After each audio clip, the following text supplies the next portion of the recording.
As a veteran of the operating theater who has navigated the skeletal architecture of over 12,000 seniors, I've witnessed a recurring, quiet catastrophe.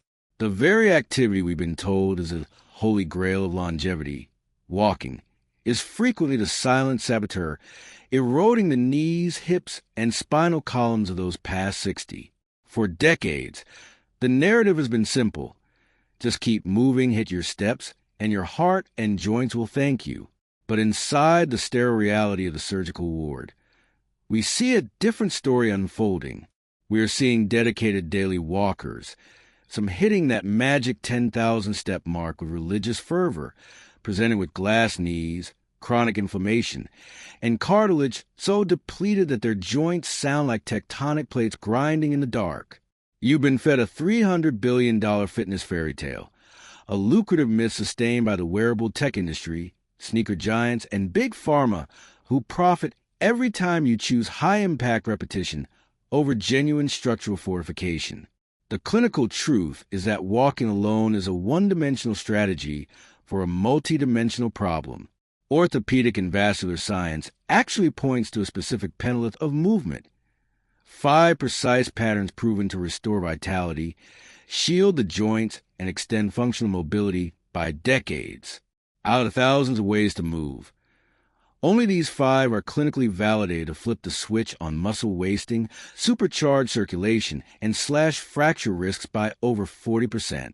In this breakdown, we're unveiling the 5 surgeon-vetted movements that outperform the treadmill, renovate your joints from the inside out, and combat frailty more effectively than any miracle supplement. And pay close attention to number 2.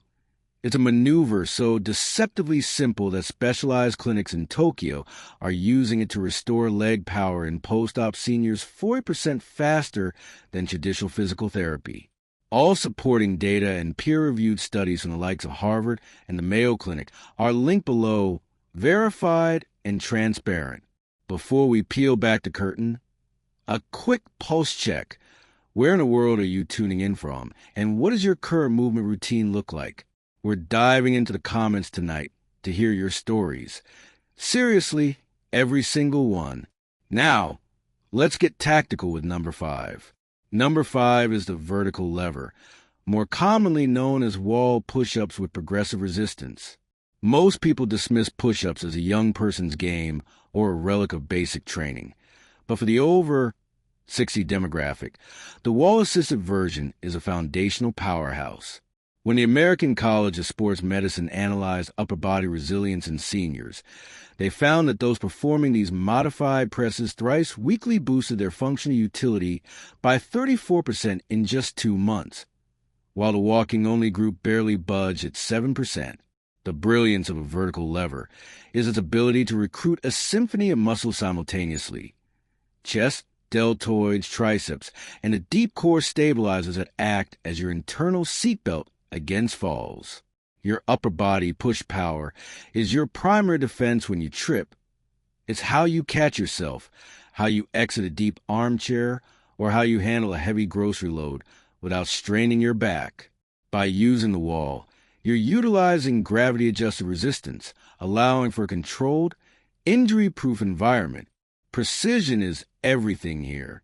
Stand about an arm's length from a solid wall, palms flat at shoulder height. Lean in until your chest nears the surface. Then drive back with intent. The secret sauce is a plank line, keeping your body rigid from crown to heel. As your confidence grows, simply step your feet further back to increase the gravitational load.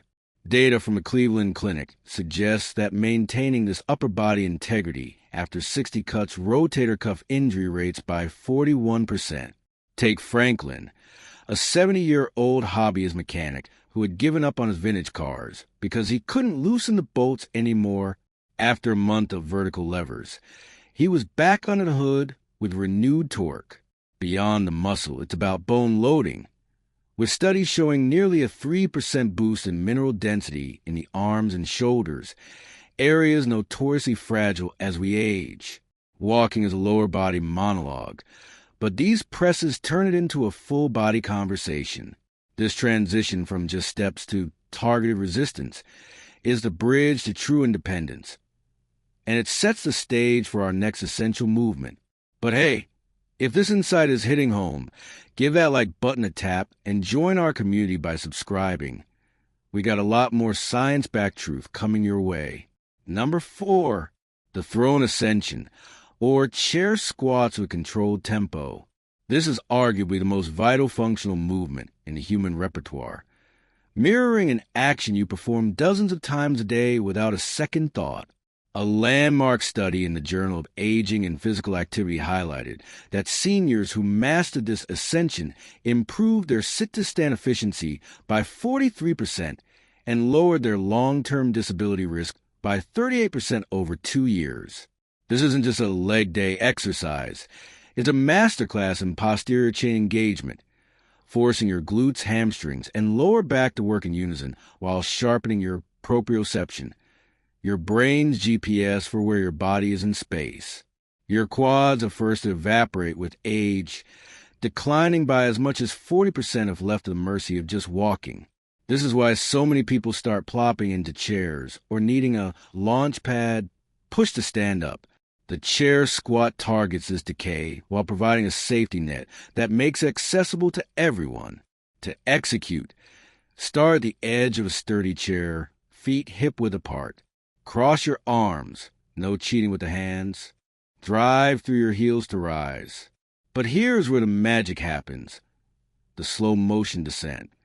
Take 3 to 4 seconds to lower yourself back down. This is eccentric loading, and it builds muscle 10% more effectively than traditional fast movements. It's also easier on the heart, making it perfect for those managing blood pressure. Consider Eleanor, a 72-year-old who feared low-slung garden benches. 3 months of ascensions later, she's back in her garden, moving with the fluidity of someone 20 years younger. Your freedom is literally stored in these muscles. They're the engines that get you in and out of cars, upstairs and off the floor. Strengthening them doesn't just help the body, it clears the mental fog too, as the increased blood flow during these compound movements is a known catalyst for brain health. But while strength is the engine, balance is the steering wheel, which brings us to number 3. Number 3, the unipedal pause, or single leg stand with progressive challenges. Balance is often treated as a static trait. You either have it or you don't.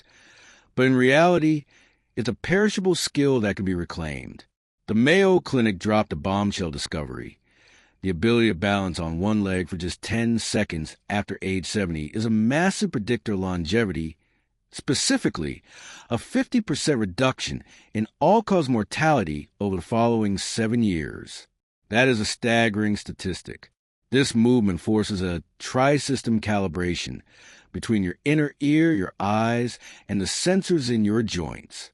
When you practice the pause, you are essentially debugging your internal navigation software. It wakes up the tiny stabilizer muscles in the ankles that usually hibernate during a standard walk. To start, simply stand by a counter, lift 1 foot an inch, and hold. Once that's easy, close one eye or turn your head side to side, or stand on a soft bath mat. These interruptions force your nervous system to adapt and grow stronger. The British Medical Journal found that just 5 minutes of this daily reduced fall risk by 36% and actually increased walking speed by 12%. And in geriatric medicine, gait speed is the 6th vital sign. We look at Arthur, a retired pilot who felt his coordination slipping. After 6 weeks of unipedal pauses, he regained the groundedness he thought was gone forever. Your brain literally physically changes, increasing gray matter in areas responsible for spatial awareness.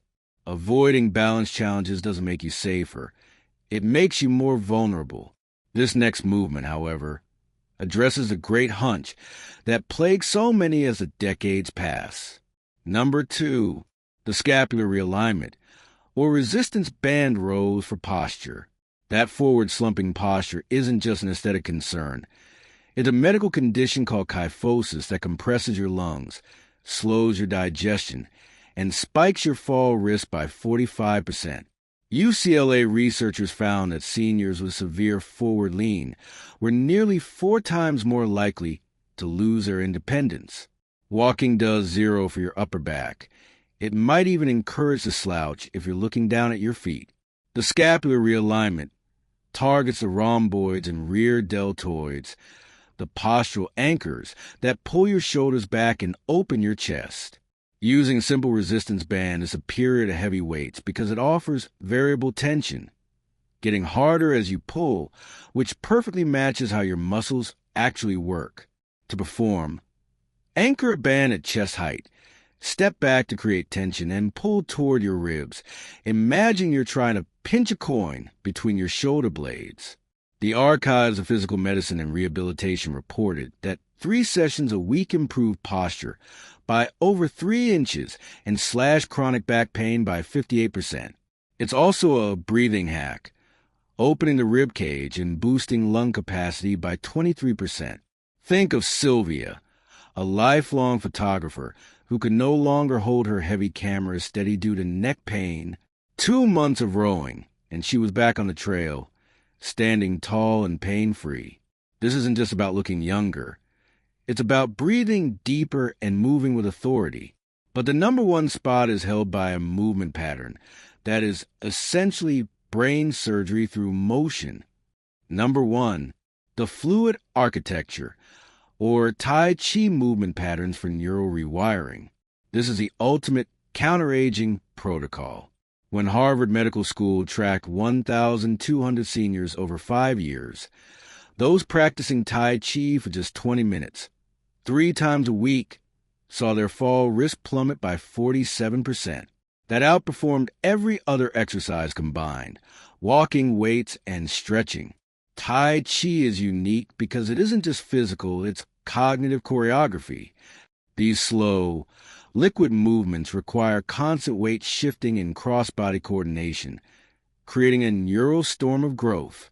Brain scans show increased volume in the hippocampus and prefrontal cortex, the command centers for memory and executive function. Every step in Tai Chi is slightly different, which prevents the autopilot effect of walking and triggers neuroplasticity, the brain's ability to forge new pathways at any age. It also acts as a cortisol vacuum, lowering stress hormones by 31%, which is critical because chronic stress literally melts muscle and bone. A landmark Emory University study found that practitioners over 70 had the reaction times of people 20 years their junior. Consider Victor, who started Tai Chi to manage his arthritis and ended up noticing his mental sharpness during his weekend chess games had returned to its peak. It requires no equipment, it's infinitely scalable, and its benefits compound over time. The revolution in senior health isn't about more miles on treadmill. It's about intelligent motion that respects the biological reality of the aging frame. By combining these 5 pillars, resistance, balance, posture, and neurological flow, you aren't just slowing down the clock, you're rewiring the machine. The old model of just walk it off is obsolete. We now have the blueprints to rebuild muscle, fortify bone, and sharpen the mind simultaneously. Your future self isn't a victim of inevitable decline. It's a product of the choices you make today. The science is settled. The tools are in your hands. And the best time to start was 10 years ago. The second best time is right now. If you have questions or want to share your journey, drop a comment below. We're listening. Thanks for watching.